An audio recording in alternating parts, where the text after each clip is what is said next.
Hi, it's Musical Monday, and today I'd like to talk to you about intentional singing. Well, what does that mean?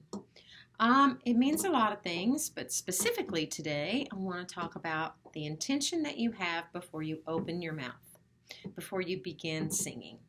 So often we are nervous, we begin to sing, and the piano has played a beautiful prelude to our song opening 4 or 5 measures, and we listen to that and we're thinking about how nervous we are and whether our leg is shaking or whatever, and whether or not we're going to be able to breathe. And in a panic, right before we sing, we go and then begin to sing. And then we think, oh, okay, hopefully this is going to get better, or darn, this doesn't sound as good as it did in the practice room. Why does this sound like this now? And it is because we were not centered in our thoughts, in our breath, and in our intention before we even opened our mouth. If you're doing a recital, the first song is always the hardest, right? Once you get through the first song, nerves start to calm down and it gets better. But there are some things that you need to ask yourself. Number one, what do I want to sound like? What exactly do I want to sound like? Do I want to sound warm? Do I want to sound bright? Do I want to be big? Is this a large hall? Am I trying to sing with an orchestra? Is it just the piano and me in a small room? You have to be able to know the answers to all those questions before you begin to sing. In a perfect world, right? Like I've walked into a lot of auditions where it's a choir room, or it's a church hall, or it's some little studio in downtown New York and there are 5 people behind a table and I can barely get in there. Or I'm in a massive auditorium where they have their productions.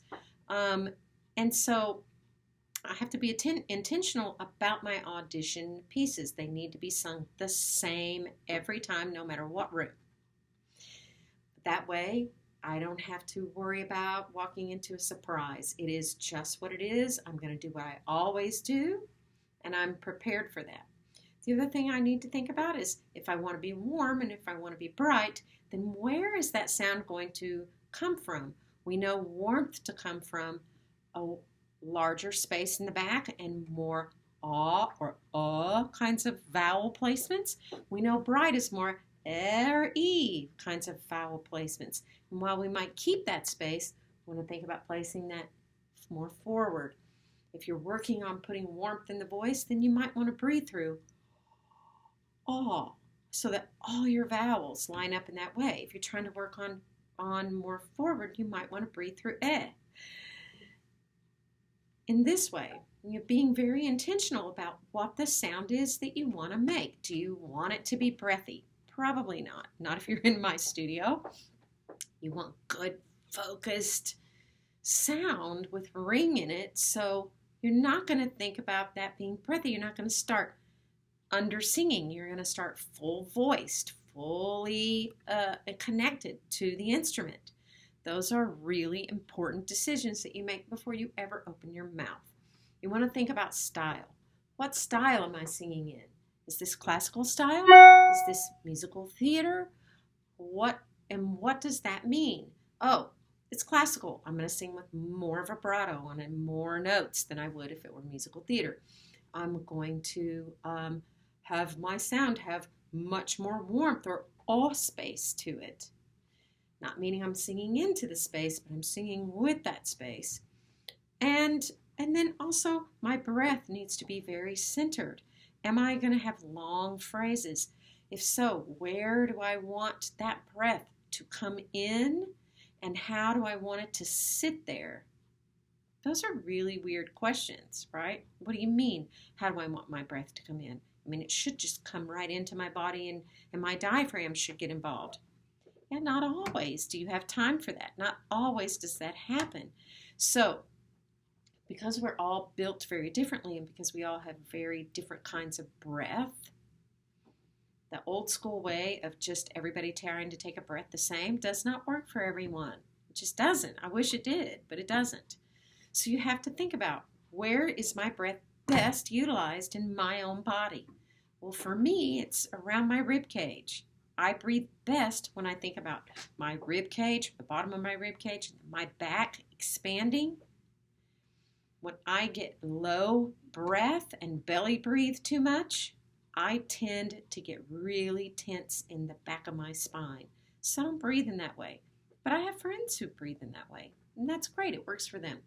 So you have to work with your teacher, me, to find the best way that you can breathe, the best breath that is for your body and your technique. Once you take that breath, then how do you utilize that breath? How do you use that breath? Well, it's, again, different for all of us, because some people just leak breath all over the place. If you're one of those people who has a breathy tone, then you need to think about hanging on to your breath a little better, not allowing it to escape, not using ha ha ha ha ha in your sound. If you're a person who doesn't do that, but instead presses, and you don't have a lot of breath, but more of a strident sort of piercing tone, then you have to use your breath differently. There are no one size fits all. I'm going to say this again. There is no one size fits all. I have colleagues who will disagree with me, but I'm right. There is no one size fits all. It has to be tailored for where you are in the moment. Is there an ideal place we want to get to? Absolutely. But we're not all there. So it has to be different for all of us to figure out what our optimal breath is, what causes us the least amount of tension in both the throat and in the body, so that our singing can be as free as it can be and as beautiful as it can be. But I have to be intentional about it. I have to think about it first. And I have to decide what I want my sound to be before I ever open my mouth. I would love to hear my singers talk about this. I would love to hear you be philosophical about it, bring questions to me, and talk to me about this subject in more depth. It's a very cool way of thinking about how to tailor your singing for you. Okay, happy Musical Monday. Be intentional, be centered, be mindful about everything you do before you even open your mouth. And you'll be a better singer just in that. Good luck.